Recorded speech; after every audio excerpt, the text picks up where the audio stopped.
پور پہلی بار آیا تو انہوں نے بڑے بڑے بینر لگائے اور گیٹ بنائے اور وہاں پہ ہار لے کے لوگ کھڑے تھے, اور انہوں نے جب میری گاڑی جا رہی تھی تو وہاں پہ جو میرا گاؤں ہے وہاں گاڑی کھڑی کی اور لوگ میرے پاس دوڑتے ہوئے آئے, مبارک ہو بیٹا مبارک ہو, اور پھر انہوں نے کہا کہ ہن سانو ویزے جڑے نو مفت ملنے چاہیے. پاکستان کے چیلنجز اور اس کے حل کے لیے جو یہ سیمینار آپ نے رکھا ہے, this is a great start. But I think اگر آپ ٹائم دیکھیں تو یہ اتنا آسان سوال نہیں ہے کہ آپ جناب آدھے گھنٹے یا ایک گھنٹے کے اندر اس کو کور کر سکیں, کیونکہ آپ کو دیکھنا ہوگا کہ پاکستان کے جو مسائل ہیں وہ سیکیورٹی کے مسائل ہیں. ڈیموکریسی ڈکٹیٹرشپ میں اس پہ نہیں جاتا کیونکہ جنرل صاحب نے اس کو کور کیا ہے, وہ کانسٹیٹیوشن آپ کا کیا ہے اور آپ کے ڈیموکریسی کیا ہے. لیکن اگر آپ سیکیورٹی, پاورٹی, اکانومی, ایجوکیشن اور لیک آف ریسورسز, اس ساری کے اوپر اگر آپ بات کریں تو میرے خیال میں میرا ٹائم جو ہے وہ پورے کا پورا کور ہو سکتا ہے. لیکن یہ ایسی باتیں نہیں ہیں, جو نظام جو ہے وہ بھی ضروری ہے. اینڈ آئی نو یہاں پہ یہ انقلاب کا نعرہ میں نے سنا ہے تو مجھے تھوڑا سا یعنی I don't know whether people have thought through کہ انقلاب کا کیا مطلب ہے. اگر تو آپ انقلاب چاہتے ہیں کہ کوئی چینج آئے تو میں آپ سے سچی بات پوچھنا چاہتا ہوں, اور میں بڑے دکھ سے یہ بات کہہ رہا ہوں, ہماری مذہبی جماعتوں نے بھی الیکشن میں حصہ لیا تھا مشرف کے دور میں, اور نارتھ ویسٹ فرنٹیئر میں انہی کی حکومت تھی. Please don't shout at me. آپ مجھے بتائیں کہ کون سا انقلاب وہ لائے تھے, کون سا؟ اگر یہ چاہتے ہیں کہ ہمارے جس جماعت کے, جس کوئی بھی جماعت ہو, اور آج بھی علماء اکرام پیپلز پارٹی کے ساتھ جو بڑے بڑے مولوی یہاں کے بڑے بڑے علماء اکرام ہیں وہ ان کے ساتھ بیٹھے ہیں, وہ کون سا انقلاب لائے ہیں؟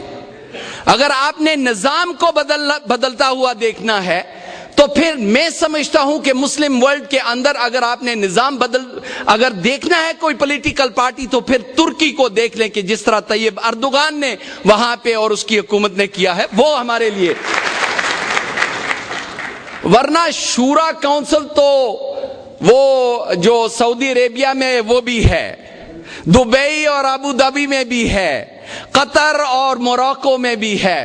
میں آپ سے دونوں ہاتھ جوڑ کے کہوں گا کہ خدا کے واسطے اس قسم کی ہمیں کوئی وہ شورا کونسل نہیں چاہیے جو وہاں پہ کنگڈم اور شیخڈم چن کے آپ کو دیں اور کہیں کہ یہ ہمارے لیے ہونی چاہیے, because that is not.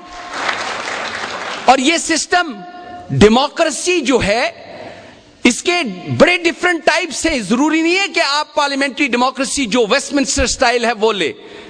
Waste minister democracy American democracy سے مختلف ہے, یورپ کی ڈیموکریسیز مختلف ہیں, وہ ان کا ووٹنگ سسٹم مختلف ہے.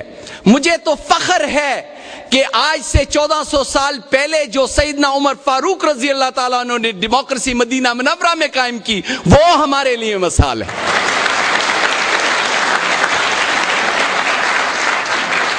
وہ رول آف لا, وہ جسٹس.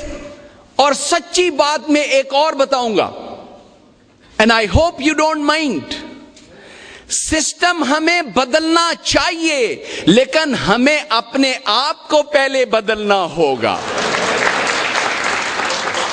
ہم جھوٹ بولتے ہیں, ہم زمینوں پہ قبضے کرتے ہیں, ہم یتیموں کا مال کھاتے ہیں, اور جب زکوٰۃ کا وقت آتا ہے تو ہم جناب شٹام لکھ کے دے دیتے ہیں کہ ہم فرقہ جعفریہ سے تعلق ہے یا وہاں فلانا ہے, ہم وہ نہیں دینا چاہتے.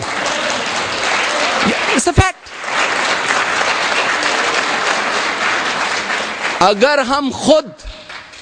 ہم خود اچھے مسلمان بن جائیں, اچھے انسان بن جائیں, اگر ہم خود, نبی اکرم صلی اللہ علیہ وسلم نے فرمایا خیر الناس من ينفع الناس, best amongst mankind is one who brings benefits to others. انسانوں میں سے وہ انسان اچھا ہے جو دوسروں کے کام آئے. کیا ہم کسی کے کام آتے ہیں؟ کتنے لوگ ہیں جو والنٹری کام کرتے ہیں, کسی غریب کے گھر جا کے اس کے گھر کام کرتے ہیں؟ کتنے لوگ ہیں جو اپنے سکول میں جا کے صفائی کرتے ہیں, گورنمنٹ کے سکول کی جا کے صفائی کرتے ہیں, یا اس کے وہاں پہ پینٹ کروا دیتے ہیں, یا پانی بچوں کے لیے لے آتے ہیں؟ ہم میں سے کتنے لوگ ہیں جو اپنے سڑک کو بلکہ میں تو دیکھتا ہوں جنرل صاحب یہاں پہ تو آزاد کشمیر میں 20-20 بیڈ روم کی کوٹھیاں ہیں, اور ہمارے وہاں سے جتنا گند ہوتا ہے وہ سڑک پہ پھینک دیتے ہیں, اور اس کی مکھیاں جتنی اور مچھر وہ اندر آ جاتا ہے. Do we really care about community concepts میں ایز اے گڈ؟ اور میں اگر یہ کہوں کہ قرآن فرماتا ہے فَاصْلِحُوا بَيْنَ إِخْوَيْكُمْ, اور جس طرح یہاں پہ قرآن کا ترجمہ بھی کیا گیا ہے وَاعْتَصِمُوا بِحَبْلِ اللَّهِ جَمِيعًا وَلَا تَفَرَّقُوا. آج پاکستان میں صوبوں کے اندر شہروں کے اندر اختلافات ہیں. ہم میں سے کس نے ریچ آؤٹ کیا ان لوگوں کو اور کہا کہ میں مثال بنوں گا؟ تھنکرز فورم یہاں پہ پیس اینڈ ریکنسیلیشن کرے گا. تو میں یہ کہتا ہوں کہ ہمیں تقریر اگر میں آ کے کر کے چلا جاؤں اور پھر کہوں کہ یہ ہونا چاہیے, مجھے کہنا چاہیے کہ میں بلوچستان میں جا کے میں وہاں پہ امن قائم کرنے کے لیے میں یہ کام کروں گا. مجھے آج بجائے اس کے کہ میں کہوں کہ طالبان کے نعرے لگاؤں اور کوئی جو ہے فوج کے نعرے لگائے اور کوئی ڈیموکریسی کے نعرے لگائے, کوشش ہمیں کرنی چاہیے کہ سب کو بٹھا کے, اور میں ایکچولی ہاؤس آف لارڈز کے اندر بھی بار بار یہ کہتا ہوں, بی بی سی پہ بھی بات کرتا ہوں کہ جہاں پہ امریکہ اور برطانیہ اور یورپ یہ کہتا ہے کہ وی ول ٹاک ود طالبان, اگر آپ افغانستان کے طالبان کے ساتھ بات کرتے ہیں تو پاکستان کا پورا حق ہے کہ وہ اپنے لوگوں کے ساتھ بھی ایسے ہی امن کا معاہدہ قائم کریں. Nobody should stop it. تو ہمیں مثال قائم کرنی چاہیے. اللہ تعالیٰ کا شکر ہے ہاؤس آف لارڈز میں جنرل صاحب نے میری طرف اشارہ کر کے برطانیہ کو بہت سارے پیغامات دیے ہیں. میں بھی جنرل صاحب آپ کو بتانا چاہتا ہوں, برطانیہ کے ہاؤس آف لارڈز کا ممبر ہوں, نیشنل اسمبلی کا ممبر یہاں پہ نہیں ہوں, لیکن الحمدللہ ڈاکٹر عافیہ صدیقی کا کیس ہاؤس آف لارڈز میں نے پہلے اٹھایا, اور اس کے بعد اس کو وہاں پہ نیو یارک میں کورٹ میں لایا گیا. ڈرون اٹیک کا آپ نے ذکر کیا, جولائی 2008 میں جب یہ برٹش اخباروں میں آیا کہ یہ ان کی آفیشیل پالیسی ہے, میں نے امیڈیٹلی جو امریکن ڈپلومیٹس تھے ان کو سمن کیا ہاؤس آف لارڈز میں, اور ان کو کہا کہ جب آپ اگر کسی پاکستانی انیسنٹ شہری کو آپ شہید کریں گے تو 10 لوگ آپ کے خلاف لڑنے کے لیے تیار ہو جائیں گے, یہ بات نہ کریں.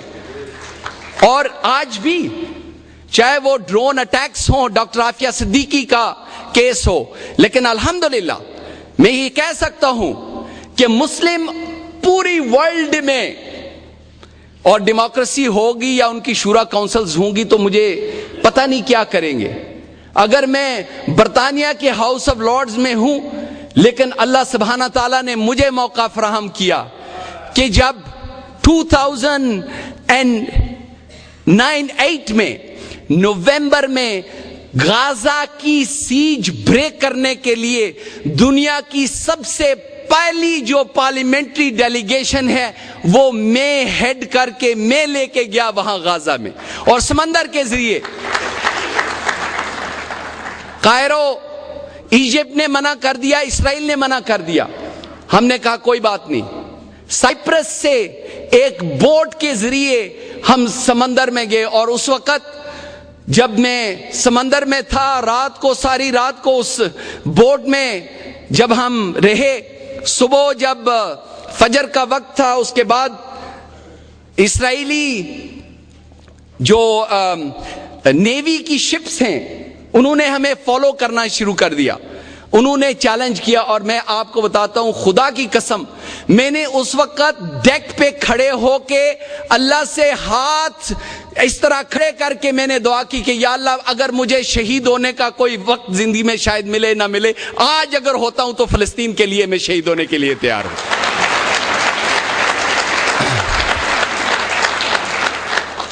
اور جب وہاں پہ جا کے مجھے بتائیں کہ کتنے مسلم ورلڈ کے لیڈر ہیں جو حماس کی لیڈرشپ کے ساتھ ملنے کے لیے تیار ہیں. میں نے غازہ میں جا کے اسماعیل ہنیہ کے ساتھ، میں نے ڈماسکس میں جا کے خالد مشال کے ساتھ اس لیے ملاقات کی. میں نے کہا کہ ویسٹ نے لاکھوں لوگ بلکہ ملینز لوگوں کو ذبح کیا عراق اور افغانستان میں، کیونکہ وہ ڈیموکریسی لانے چاہتے تھے. یہاں فلسطین کے لوگوں نے ان کو ڈیموکریٹکلی الیکٹ کیا ہے، اور حماس ان کی لیجٹمیٹ جو ہے گورنمنٹ ہے، اور ہم اس کو قبول کرتے ہیں اور ایکسپٹ کرتے ہیں. اس لیے میں ان سے ملنے کے لیے آیا ہوں. اور آج الحمدللہ جو ابھی ایک مہینہ پہلے سب سے بڑی دنیا کی جو ڈیلیگیشن کہیں بھی وار زون میں گئی ہے، وہ غازہ میں 60 پارلیمنٹیرینز کی گئی تھی، جس میں میں بھی شامل تھا. پاکستان کے جو challenges, I will come back to challenges to Pakistan, کیونکہ میں اگر انٹرنیشنل مسئلے پہ چلا گیا تو یہ بڑی لمبی بات ہو جائے گی. پاکستان کے چیلنجز جو ہیں، میں نے جس طرح گزارش کی ہے، کچھ ہمیں کرنا ہوگا اور کچھ گورنمنٹس کو کرنا ہوگا اور کچھ انٹرنیشنل کمیونٹی کو بھی کرنا ہوگا. لیکن اگر آپ یہاں پہ ڈرون اٹیکس کی حوالے سے جنرل صاحب بھی اور آپ بھی، میں بھی اور عمران خان بھی، ہم ان کو کنڈیم بھی کریں، ہم ان کو چیلنج بھی کریں، اور جو پاپولر لیڈرشپ یہاں پہ موجود ہے اگر وہ پرائیویٹلی کہیں کہ آپ کرتے جائیں ہم وہاں اگنور کر دیں گے، تو پھر تو اچھی بات نہیں ہے نا. اور یہ بات سچی ہے. مجھے جن لوگوں نے یہ کہا ہے، انہوں نے کہا جی کہ they don't object to us doing this، لیکن میرے خیال میں because they're also misguided. ہمارے پاکستان کا پیغام جو ہے وہ پاکستان کے بارڈر سے باہر اچھے طریقے سے نہیں جا رہا. ایمبیسڈرز یا جو ایمبیسیز ہیں شاید وہ کہتی بھی نہیں ہیں اور کہہ سکتی بھی نہیں ہیں کہ اس قسم کی جو ان کی پالیسیز ہیں وہ امریکہ کے انٹرسٹ کے خلاف ہیں. اگر امریکہ اپنا انٹرسٹ رکھنا چاہتا ہے، آئی ڈونٹ تھنک اگر آپ یہ کہیں کہ امریکہ یہاں پہ حکومت کرنا چاہتا ہے، امریکہ یہاں پہ رہنا چاہتا ہے، امریکہ کا انٹرسٹ ہمیشہ گیس اور آئل، ہمیشہ اس کا ہمیشہ انٹرسٹ پیسے میں اور بزنس میں اور ڈومینیشن میں رہا ہے. اور اسی لیے پچھلے ہفتے ہاؤس آف لارڈز میں نے کہا تھا کہ اگر امریکہ یہ چاہتا ہے کہ بلوچستان کے اندر وہ مداخلت کر کے وہ طالبان کی شورا کے حوالے سے یہ بار بار کہتا ہے کہ وہاں پہ کوئی شورا بیٹھتی ہے اور اس کی وجہ سے وہاں پہ بھی وہ ڈرون اٹیکس کرنا چاہتے ہیں، تو یہ پاکستانی عوام کبھی برداشت نہیں کرے گی، اور یہ پاکستان کی فوج کو بھی برداشت نہیں کرنا چاہیے. اور خدا کی قسم میں یہ کہتا ہوں کہ ہماری فوج، پاکستان کی فوج تو بہادر فوج ہے، اور پاکستان کی قوم غیرت مند قوم ہے. اگر آپ ایریٹریا کا دیکھیں، دنیا کا ایک چھوٹا سا ملک، ایک غریب سا ملک، لیکن ابھی میں خواجہ صاحب کو بتا رہا تھا کہ وہاں کا جو پریزیڈنٹ ہے اس نے امریکن ایمبیسڈر کو 1 سال سے اپوائنٹمنٹ نہیں دی. اس نے کہا I don't have anything to talk to you about. When I will have, then I will call you. ہمارے تو یہاں پہ فرسٹ سیکرٹری جناب اٹھ کے پریزیڈنٹ، پرائم منسٹر اور لیڈر اپوزیشن کے ساتھ تصویریں بنواتے ہیں ہر ہفتے، اور وہ فخر سمجھتے ہیں کہ شاید کوئی انگریز، شاید وہ چٹی چمڑی والا ہمارے پاس بیٹھ گیا تو ہم نے پتہ نہیں جنت خرید لی ہے. یعنی یہ کمپلیکس ہو گیا ہے، اور لوگوں کو دیکھنا چاہیے کہ ایمبیسڈرز کی پوزیشن فارن آفس تک ہوتی ہے، پریزیڈنٹس تک نہیں ہوتی، اور جو ان کے فرسٹ سیکنڈ ہوتے ہیں سیکرٹریز، ان کا تو چھوٹے افیشلز کے ساتھ ملنا ہوتا ہے. سو سسٹم کو بدلنا بہت ضروری ہے. لیکن میرے خیال میں سب سے بہترین چیز ہم کیا کر سکتے ہیں وہ یہ ہے کہ وی کین برنگ ہوپ. اور ہوپ کیونکہ پاکستان میں غربت ہے، ان امپلائمنٹ ہے، یہاں پہ جو تقریباً 90 لاکھ ایسے بچے ہیں جو میل نیوٹریشن میں وہ ہیں، جن کو پورا کھانا نہیں ملتا. جو انفنٹ مرٹیلٹی ریٹ ہے دنیا میں سب سے زیادہ پاکستان میں ہے. یہاں پہ تقریباً 54 سے ملین سے زیادہ ایسے لوگ ہیں جن کو صاف پانی پینے کے لیے نہیں ملتا. یہاں پہ 60 ملین ایسے لوگ ہیں جن کو بیسک ہیلتھ فیسلٹی نہیں ملتی. پیٹ میں درد ہوا, اس کے لیے علاج تو علاج, پین کلرز نہیں مل رہے ہیں, اسی درد کے ساتھ وہ مر جاتے ہیں. تو اس لیے اس کو ہمیں خود بھی کچھ کرنا ہوگا, اور جب ہم خود کچھ کریں گے میں سمجھتا ہوں then we can find, because this is not a short, ایک سیمینار میں یا ایک تقریر میں آپ کو یہ جواب جو ہے وہ نہیں مل سکتا. لیکن انقلاب کے حوالے سے میں آخری بات کہنا چاہتا ہوں. I was in ایران, اور میں نے ایران میں سارے نوجوان, کیونکہ وہاں کی جو 65% پاپولیشن ہے وہ انڈر 30 ہے, میں نے نوجوانوں سے جا کے پوچھا کہ do you think revolution is a good idea? Should we encourage this in Pakistan? تو انہوں نے کہا کہ ریولوشن جو ہے وہ 20-25 سال آپ کو پیچھے لے جاتی ہے, ڈونٹ ڈو اٹ. ہمارا ایکسپیرینس جو ہے, ریولوشن کس قسم کا ریولوشن آپ چاہتے ہیں, یہی میں نے جہاں سے شروع کیا تھا کہ اگر تو چاہتے ہیں کہ جو اسلامک پارٹیز ہیں ان کو حکومت دی جائے, تو پہلے سیاستدان کھاتے تھے, پھر آئی ایم سوری پھر مولوی کھائیں گے.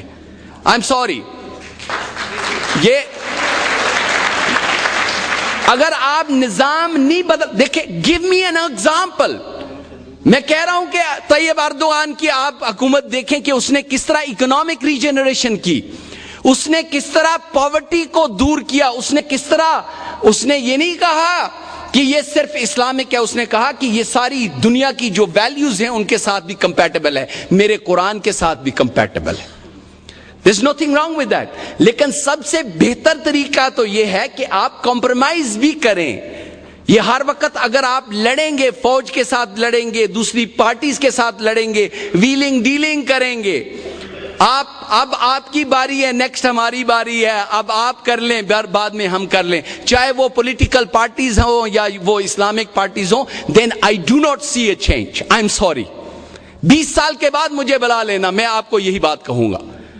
یہ سوچ جب تک ہم ایماندار نہیں ہوں گے, جب تک ہم ایکچول کہتے تو ہم ہیں کہ ہم آقا دو جہاں کے عاشق رسول ہیں, ہم کہتے تو ہیں کہ قرآن پہ عمل ہے, لیکن آپ خود دیکھ لیں, میں ایوری ون آف یو, اگر آپ دیکھیں تو کسی نے کسی آپ کے جاننے والے نے کسی زمین پہ قبضہ کیا ہوا ہے. ادھار لیتے ہیں تو ہم دیتے نہیں ہیں, وعدہ کرتے ہیں تو انشاءاللہ کہتے ہیں جب ہم نے نہیں کرنا ہوتا ہے انشاءاللہ. تو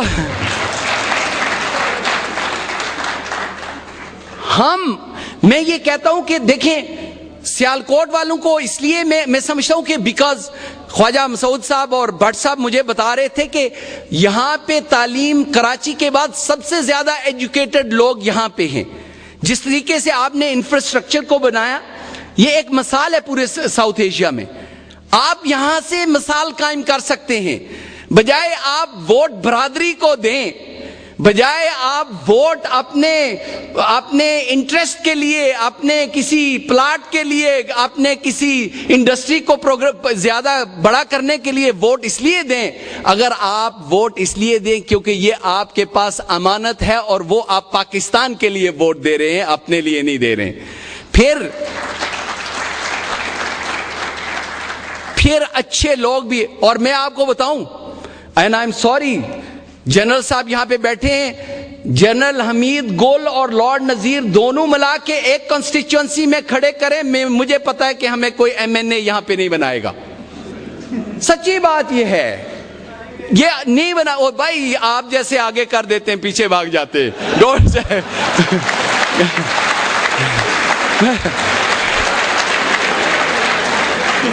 میں جہاں بھی جاتا ہوں, لارڈ نذیر آپ آگے قدم بڑھائیں, ہم آپ کے ساتھ ہیں.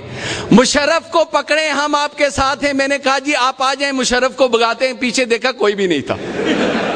یہ سچی بات ہے. یہاں بھی پاکستانی کشمیری ہم یہاں بھی ایسے ہی ہیں, وہاں پہ بھی ایسے ہی ہیں.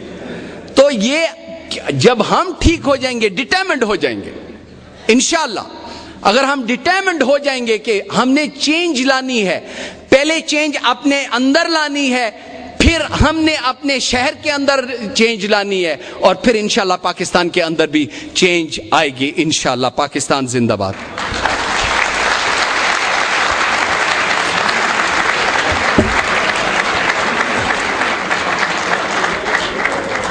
اختتامی کلمات اور دعا کے لیے تھنکر فورم کے سرپرست جناب خواجہ ذکاء الدین صاحب کو دعوت دیتا ہوں کہ وہ تشریف لائیں اور مختصر وقت میں اختتامی کلمات کہتے ہوئے دعائے خیر فرمائیں۔ بسم اللہ الرحمن الرحیم۔ نحمدہ و نصلی علی رسول الکریم۔ اعوذ باللہ من الشیطان الرجیم۔ بسم اللہ الرحمن الرحیم۔ نہایت واجب الاحترام جنرل حمید گل صاحب، لارڈ نذیر صاحب، ارشد بگو صاحب، اسد اعجاز صاحب اور معزز حاضرین، آپ نے مہمان گرامی کے خیالات کو سنا ہے۔ جناب جنرل حمید گل صاحب نے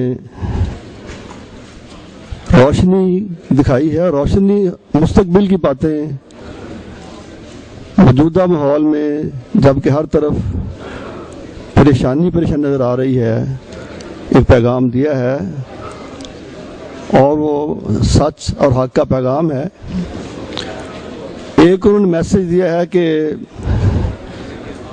ہمیں بحیثیت قوم آگے آ کے جو سپلائی لائن انہوں نے بنائی ہوئی ہے اس میں ہمیں اپنا رول ادا کرنا چاہیے۔ میری درخواست یہ ہے کہ ہر کام کے لیے لیڈرشپ بہت ضروری ہے۔ آپ غیر متنازع ہیں، سیاسی پارٹیوں سے بالاتر ہیں، بسم اللہ کیجئے اور دیکھیے عوام الناس انشاءاللہ آپ کے ساتھ ہوں گے، اور یہ جو ہم اپنے ملی مفاد کے خلاف اپنے روٹس کو استعمال کرنے کی اجازت دے رہے ہیں، اس کی روک تھام ہو جائے گی، اور اس سے پھر جو اب جیسے کہا ہے کہ حالات بہتر ہوں گے، تو میرا خیال ہے کہ اس میں شاید ابتدا آپ ہی کو کرنی پڑے گی۔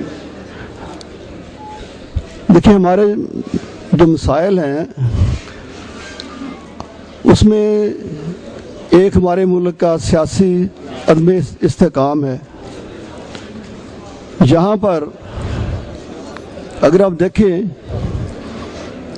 تو آزادی کے 63 سال ہیں، اس میں 33-34 سال فوجی حکومت آئی ہے یہاں پر،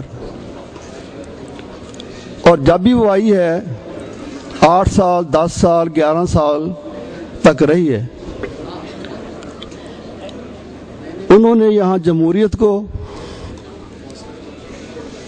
مضبوط ہونے کا پنپنے کا موقع نہیں دیا ہے، اور ہمارے ذہن میں یہ بات شاید بٹھا دی گئی ہے کہ فوجی قیادت ان کی اعلیٰ جرنیل چند اکٹھے ہو کے اگر دستور کے خلاف کام کریں تو پوری فوج کو ان کا ساتھ دینا چاہیے۔ یہ ایک بہت بڑا المیہ ہے جس نے اس قوم کو اثر راہ سے بھٹکا دیا ہے۔ میں تو یہ چاہوں گا کہ اگر یہ دستوری مجبوری ہے تو یہ بھی دور ہونی چاہیے کہ جب کوئی اس طرح کے لوگ دستور کو توڑتے ہوئے اپنی حدود سے آگے نکلیں تو فوج ان کا ساتھ نہ دے، ورنہ یہ جو کھیل چلا آ رہا ہے جس میں ہم بہت پیچھے رہ گئے ہیں اور ہمارے دشمن ہمارے ہم سب سے بہت آگے نکل گئے ہیں، یہ ان انڈنگ گیم ختم ہونی چاہیے۔ ہر ایک کو اپنے دائرہ کے اختیار میں رہ کے کام کرنا ہوگا تو پھر ہی صورتحال بہتر ہوگی۔ جیسے میں نے عرض کیا ہے کہ ایک فوجی حکمران آتا ہے، فیلڈ مارشل بن جاتا ہے، 8-10 سال حکومت کرتا ہے، ایک پھر نیا سیاسی ڈھانچہ دیتا ہے. جب وہ آتا ہے تو اس کی بڑی حالات ایسے بنے ہوتے ہیں کہ بڑی واہ واہ ہوتی ہے, اور جب وہ جاتا ہے تو اس کا نام لینے کے لیے وہ تیار نہیں ہوتا. ہم نے اپنے جرنیلوں کو, اس طرح جرنیلوں کو بھی میں سمجھتا ہوں کہ تذلیل کی ہے. انڈیا میں جرنیل بیٹھے ہوئے ہیں, وہاں پر کسی کو آج تک یہ نہیں سوجھی کہ ہم یہاں کے جو سیاستدان کو چھوڑ کر نکال کر آگے آ جائیں. ان کا وہاں پر احترام ہے, ایک مقام ہے. اور ہمارے ملک میں جب حکمران جاتے ہیں, اگر ملک کے اندر رہیں بھی تو ان کو پوچھنے والا نہیں ہوتا. جب وہ باہر جاتے ہیں تو ان کو نام لینے والا نہیں ہوتا. اور جس طرح سیاستدان وہ بنا کے جاتے ہیں, جب وہ حکمران ہوتے ہیں ہمارے جنرل صاحبان, تو وہ کہتے ہیں کہ ہم تو جنرل یونیفارم دوبارہ الیکٹ کریں گے, بار بار کریں گے. اس طرح کے سیاست کو یہ پروان چڑھاتے ہیں. تو ایک سب سے بڑا مسئلہ یہی ہے کہ اس ملک سے اس فوجی مداخلت کا خاتمہ ہونا چاہیے, اور اس کے لیے جو ترامیم ہے دستور میں وہ ضرور ہونی چاہیے. دوسرا دیکھیں, ملک کے اندر غربت ہے. ہم قومی قرضے لے لے کے, لوگوں سے, غیر ملکوں سے قرضے لے کے مقروض ہو کے بیٹھے ہوئے ہیں. اور جو قرضے لیے جاتے ہیں ان کا مس یوز ہوتا ہے.